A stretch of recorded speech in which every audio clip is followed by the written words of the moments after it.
Assalamu alaikum wa rahmatullahi wa barakatuh. It's Suhir speaking in your instructor for this course, Morphology in English.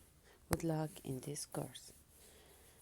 Before we begin this course, in the teaching morphology, we need to understand some concepts or what are you going to learn in this course. So we will be open our lesson with what is morphology. Then we will move to the important part is some important concepts of morphology.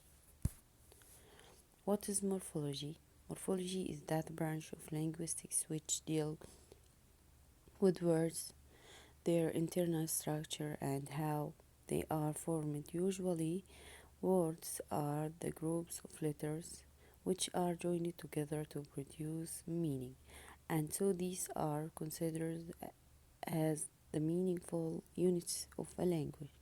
One word may have either one or more than one group of letters within it that can be identified on the basis of its meaning.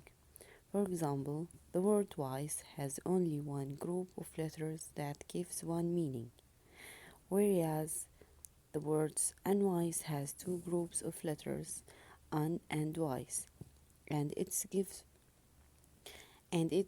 the different meaning from the word wise in a combination.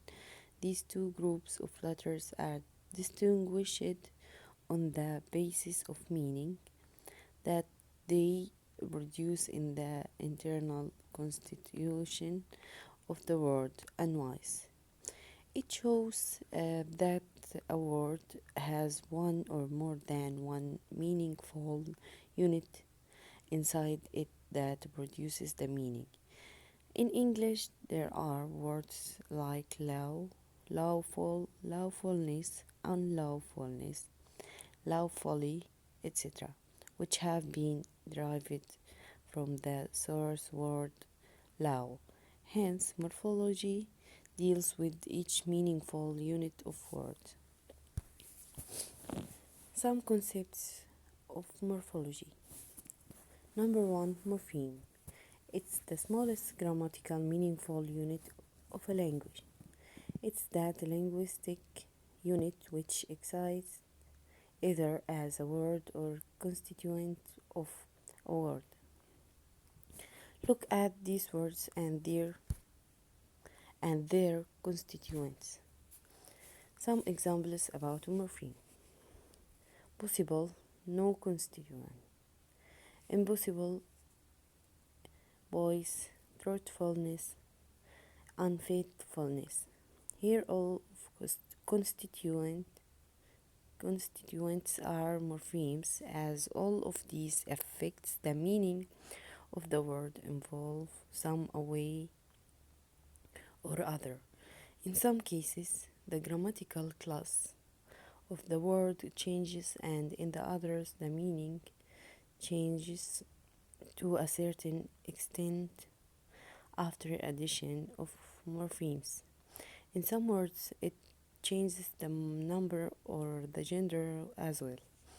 It will be discussed in detail in latter part of this chapter.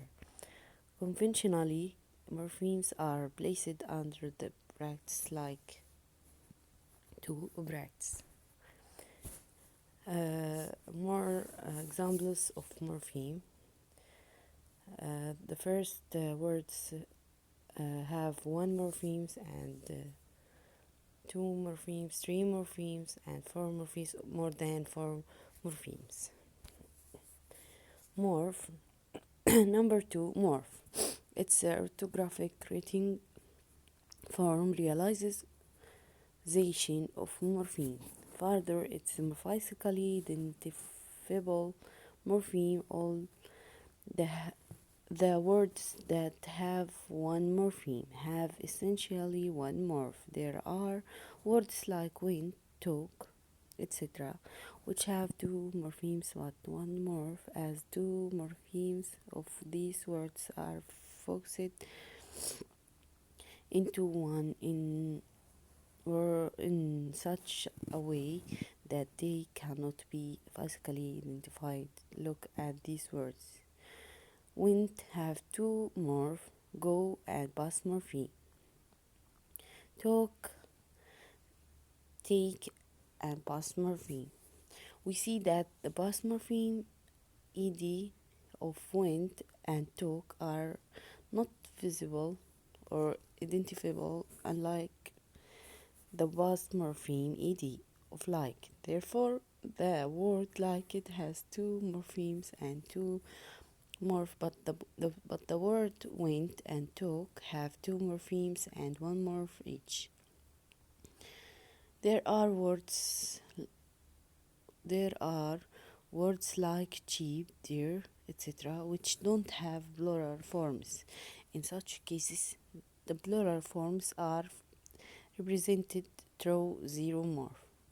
Cheap, dear. Such words also have two morphemes, but one morph because plural morpheme is invisible in them.